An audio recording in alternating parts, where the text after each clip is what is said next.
नमस्कार दोस्तों, मैं एस्ट्रोलॉजर सचिन स्वागत और अभिनंदन करता हूं प्रिय दर्शकों का। शनिदेव 5 जून को वक्री हो जाएंगे कुंभ राशि में, तो क्या प्रभाव होगा? मिथुन राशि के जातक जातिकाओं पर वक्री शनि का क्या प्रभाव होगा? ज्योतिष शास्त्र में सूर्य ग्रहों का राजा है, तो सूर्य पुत्र शनि जो है वो सेवक है। शनि व्यक्ति के कर्मों के अनुसार फल देता है, अच्छे कर्म तो अच्छे फल, बुरे कर्म तो सजा। जब भी शनि वक्री होता है तो मंदी आती है, यानी धीमापन आता है, यानी मेहनत बढ़ जाती है, रिजल्ट धीमे धीमे मिलता है। शनिदेव 5 जून की सुबह वक्री हो जाएंगे और वैसे तो ये वक्री 141 दिनों तक रहेंगे। तो क्या प्रभाव पड़ेगा मिथुन राशि पर अगले 141 दिनों तक? लेकिन हम यहाँ पर बात करने वाले हैं अगले 38 दिनों की, यानी 38 दिन यानी कि ये हो जाएंगे 12 जुलाई तक शनि का क्या प्रभाव पड़ने वाला है।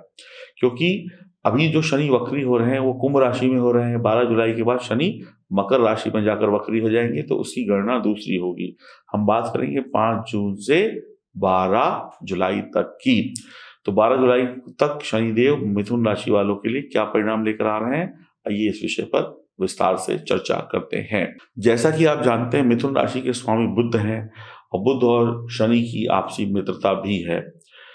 अब जब शनि देव, आप देख लीजिए गोचर कुंडली देख रहे हैं, गोचर कुंडली में शनि देव नवम भाव में बैठे हुए हैं। नवम भाव यानी भाग्य का भाव है और यहाँ के अधिपत्य हैं देवगुरु बृहस्पति।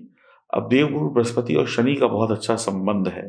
देखिए, देवगुरु बृहस्पति और शनि को समझना हो तो बहुत आसानी से समझा जा सकता है कितना गहरा रिश्ता है इनके बीच में। ये काला चना है, देखिए काला चना आप स्क्रीन पर देख रहे हैं। ये काला चना शनि के लिए प्रयोग में आता है। देखिए, इस काले चने का छिलका हटा दिया तो क्या बन गया? चने की दाल। और चने की दाल प्रयोग में आती है गुरुदेव के लिए। तो शनि और गुरु का बहुत गहरा संबंध है। तो काला चना शनि है और चने की दाल जो है वो देवगुरु बृहस्पति है। आप सभी लोगों से एक आग्रह है कि इस चैनल को सब्सक्राइब कर लें, बेल आइकन के बटन को दबा दें, फेसबुक और इंस्टाग्राम पर हमें फॉलो करें और अपनी राय हमें जरूर दें कमेंट्स बॉक्स में। तो शनिदेव नवम भाव में वक्री होंगे और आपके अष्टम और नवम भाव के स्वामी हैं।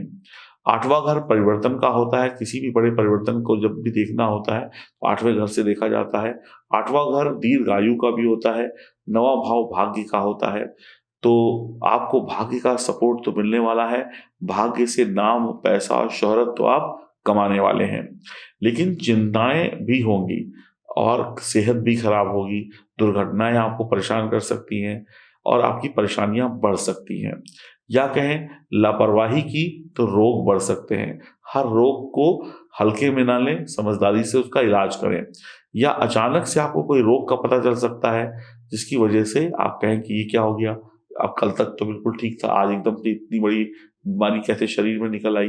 इस तरीके की समस्याएं हो सकती हैं, तो डॉक्टरी जांच जरूर कराइएगा। शनिदेव की दृष्टि लाभ भाव पर होगी। आप जल्दबाजी में शेयर मार्केट में या किसी भी शॉर्टकट से पैसा कमाने वाले कामों में पैसा न लगाएं। जुए, सट्टेबाजी, इन सब चीजों से दूर रहें। अगर आप इन सब चीजों में कुछ पैसा लगाना चाहते हैं तो अपने शुभ चिंतकों से बात कर लें, यानी सलाह लेकर ही काम करें।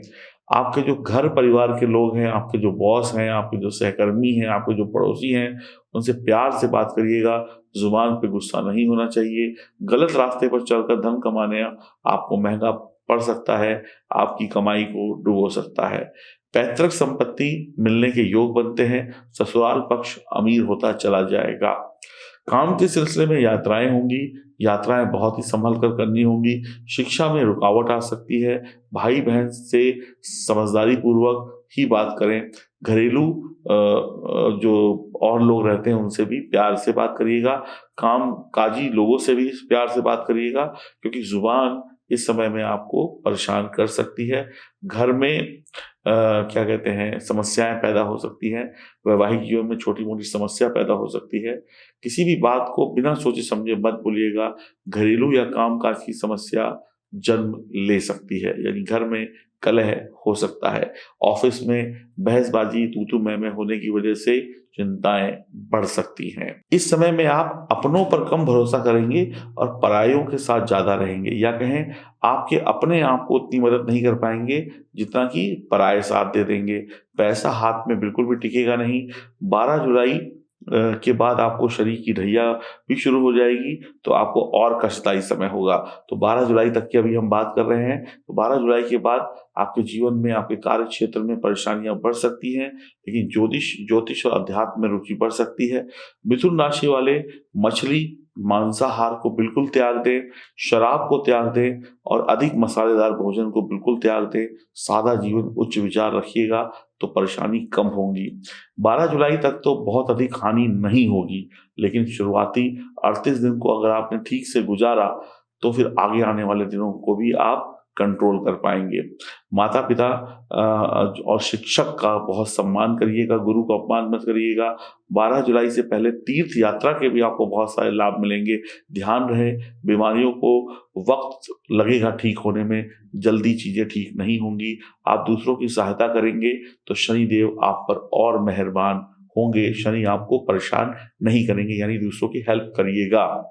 इस समय में आप ज्योतिष के जानकार हो सकते हैं, मुकदमों में विजयी हो सकते हैं, वकील या जज हो सकते हैं, सरकारी कर्मचारी हो सकते हैं, आप बड़े अफसर हो सकते हैं, मकान वगैरह बना सकते हैं और स्वर्णकार हो सकते हैं, घर बनाने वाले कंस्ट्रक्शन वाले जो ठेकेदार होते हैं वो हो सकते हैं। अगर आप ये सब काम करते हैं, जोशी हैं, कानून के जानकार हैं, मुकदमों यानी जज या वकील हैं, या फिर सरकारी कर्मचारी हैं, या सरकारी अफसर है, या प्राइवेट में कोई बड़े अच्छे अफसर हैं, या मकान से संबंधित, बनाने से संबंधित कोई काम करते हैं, स्वर्णकार हैं यानी ज्वेलर्स हैं, तो आपको लाभ होगा। देवगुरु बृहस्पति से जुड़े हुए काम आपको बहुत लाभ देंगे, जैसे कि धर्म के काम, धर्म का प्रवक्ता होना, पुजारी होना, धर्म का प्रचार प्रसार करना, ये सब काम आपको बहुत लाभ देंगे। तो कुल मिलाकर मैं मिथुन राशि वालों को यही कहूंगा कि अगर आपके पिताजी हैं तो पिताजी के चरण स्पर्श जरूर करिएगा, जरूर करिएगा, जरूर करिएगा। पिताजी अगर आपसे दूर रहते हैं तो फिर आप उनसे बातचीत करिए, उनको गिफ्ट वगैरह दीजिए। पिताजी अगर आपकी इस दुनिया में नहीं है तो उनकी कोई वस्तु, चाहे वो सोने की चेन हो, चाहे वो सोने की अंगूठी हो, उसको धारण करिए। अगर कुछ नहीं है तो गले में पीले रंग का धागा ही धारण कर लें। आपके पिता से रिश्ते जितने बेहतर होंगे उतने ही आपको शुभ परिणाम यहाँ पर मिलने वाले हैं। धर्म कर्म में रुचि रखिएगा, ईश्वर विरोधी बिल्कुल मत होइएगा। नास्तिक हो गए तो समझ लीजिए काम बिगड़ जाएगा। और मैंने फिर कहा कि मंदिर जाकर सेवा करिए, मंदिर में जाकर मत्था टेकिए, किसी भी धर्म स्थान में जाकर आप पूजा अर्चना कर सकते हैं।